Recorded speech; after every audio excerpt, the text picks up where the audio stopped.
Hi there, this is Ranjit, and in this video we'll be doing the unboxing and have a first look at this Realme 2. And guys, as you can see, this is a review note, so nothing is displayed, and so I don't even know the pricing. We just know that they would be pricing this one below 10,000 rupees. So I don't know will it be priced for what, 8,000 rupees or 9,000 rupees.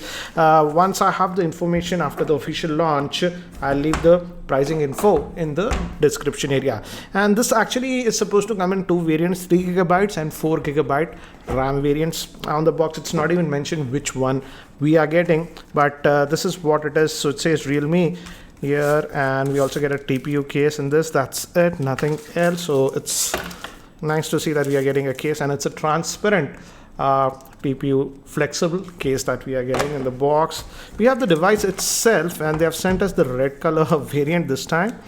Actually, let's quickly have a look at this. And this one also has that diamond pattern back, as you can see, that we saw with the Realme 1, especially in the black color. We saw that, so we have that, and we have a fingerprint scanner this time and a dual camera setup. And regarding the processor, guys, this is supposed to be having a Snapdragon 450 SoC, which is an octa-core processor. Yes, it's not as powerful as the P60, but it's not bad. Anyways, let's go underneath and see what else do we get. This is a power brick. It's pretty beefy. I didn't expect that. And it says Oppo over here. Surprising to see Oppo branded power adapter.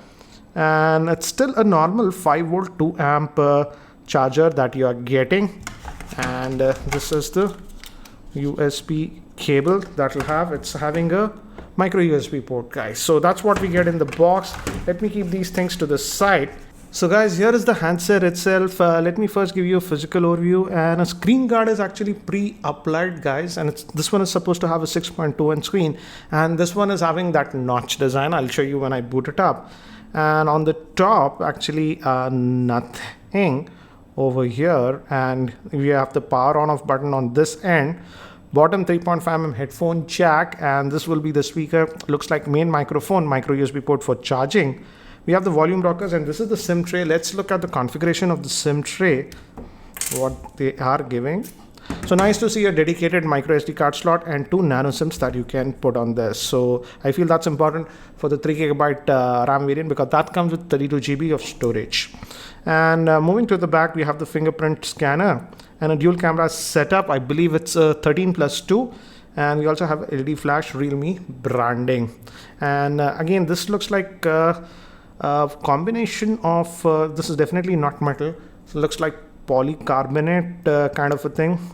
So that's what it is. But if you move around, as you can see, you get the diamond pattern with the same. So let's try to just boot this up, and it says Realme Android, and by the time it actually boots up and I set it up, let me give you a configuration overview. This Realme 2 is having a 6.2-inch HD Plus display in the 19:9 aspect ratio with the notch design. It's powered by the Snapdragon 450 octa-core processor. It comes in 3 or 4GB of RAM and 32 or 64GB of internal storage. Moving to the rear-facing camera, it's a dual camera setup, 13 megapixel plus 2, and the front-facing camera is a 8 megapixel at f2.2. It also has a fingerprint scanner and face locking, and it also supports dual 4G VoLTE and comes with a 4230 mAh battery. So guys, I've just finished setting up this device, and this is also running the ColorOS 5. I thought that would be a change, but no, that's the same thing. So we have a bunch of apps that are here, and as you can see, we have the drop down and we have the quick toggles over here. Let's just go over here and let's see about the device. I'm also curious to see what Android version is coming with this. So if you go to about the device, as you can see, it's running on the Android version 8.1 Oreo. So that's actually a good thing. So that's what it is. And as you can see, Snapdragon 450 octa-core processor that you're getting. And this is the 4GB RAM variant. So this comes with 64GB of internal storage. And out of that 64, about 49.3 is what you're going to get. So that's regarding the storage. And again, that color OS UI. So if you have used any other Oppo phone, this is going to be a familiar thing that you're getting. So that's what it is, and bunch of Google apps and some third-party apps, FM radio, etc. are pre-installed, as you can see. So that's what it is. And if we have that notch design, as you can see, so that's what it is. And this one actually has the fingerprint scanner. So let's test that, and as you can see, it is very, very fast. Let me just touch it, try to touch it, and as you can see, let me try to 1 2 3 and it unlocks. 1 2 3 and it unlocks. So a very fast fingerprint scanner, and the good thing is that the location of the fingerprint scanner is fine. As you can see, you hold the phone, you can easily actually reach it. It's not very top or very so the location is actually in a good location, and also it has face unlocking. I've enrolled it. Let's test it. As you can see, it unlocked, so it's not just showing the lock icon. So let me show you. If I just press the button, I'll bring my face 1 2 3 and it's bringing this up, unlock, and it's fairly quick, as you can see. So the face unlocking and fingerprint scanner are actually working really well on this one. The front facing camera is supposed to be 8 megapixel shooter, and this is supposed to have a 4230 milliamp hour battery. And guys, even though it's having that 4230 milliamp hour battery, the handset is not heavy. Actually, the weight balance has been done very well. So again, with the Snapdragon 450 SoC, it's based on the 14 nanometer process.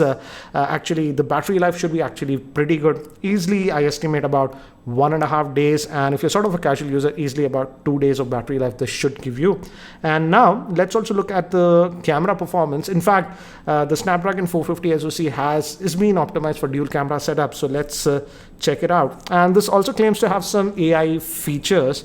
So let's just fire this up. Let's just okay. So again, that Oppo specific camera that we have seen in some Oppo devices. So we have that tap to focus, as you can see, and they have also given this 1x and 2x zoom, but I think so this is digital zoom.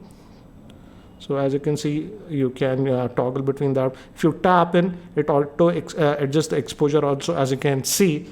So that's nice, and it's fast. The good thing is the camera is fast. We also have a beauty mode, and this is the beauty mode. I'll just disable. I don't like it, but you have the beauty mode even for the rear facing camera. What is this? This is the timer mode. We also have the HDR. Good to see we have HDR auto instead of just manual setup. I always like it in auto mode, so whenever it's required, it just falls to that.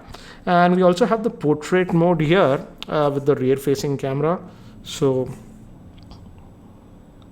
you can adjust that, and you'll get that background blur effects. Let me just show you the preview. Okay, I have to accept all this. So yeah, that's what it is. As you can see, you got that background blur because of that. So these were the normal pictures. Anyways, let's just go back and also look at the front facing camera to see. Let's just go to the normal mode, photo mode over here, and let's move to the front facing camera. It's 8 megapixel, and by default beauty mode is enabled, as you can see. That's why I was softening my face, and it has AI mode in the front facing camera. That's nice. I didn't expect that. So this is in the normal mode. So we also have the HDR even for the front facing camera. That's nice. As you can see, we also have the auto mode. I'll just keep it in the auto mode. Let's see if it's fast. Yes, it's fast. So the front facing camera is good. We also have the depth effect with the front facing camera. So again, it's a full-fledged front facing camera. I thought they'll do some cost cutting with the front facing camera. But anyways, guys, I'll take some sample shots with this device so that you have a better idea. So these are some of the sample shots that I've shot with the Realme 2 in artificial lighting conditions around my office. And here are some of the sample shots that I have taken outdoors in my roof garden. Yes, it's slightly overcast day, but here are the samples with the rear facing camera of this Realme 2. And here are some of the samples taken with the front facing camera of this Realme 2. This is in the normal mode. And here finally I have enabled that background blur kind of a thing, even with the front facing camera. Recording a very quick sample with the front facing camera of this Realme 2, and even with the front facing camera it can record up to 1080p, and I've set this at 1080p, and the audio that you're hearing is also via its internal microphone. So guys, that's it for now for the quick unboxing and first look at this Realme 2 smartphone. Again, it'll be important to see what would be the pricing of this device, because it's running on the Snapdragon 450 chipset. I don't know the pricing. Maybe it'll be like 8,000, 9,000 or what. Anyways, when I get the details about the pricing, I'll add that in the YouTube description area. As of now, I only know that this is going to be a Flipkart exclusive. Anyways, guys, that's it for now for the quick unboxing and first first look at this Realme 2. If you have any other specific questions regarding this device, do post them below in the comment section. I might do a FAQ video on this device later on. So guys, that's it for now. Thanks for watching. This is Ranjit and I hope to see you in my next video. Take care, guys.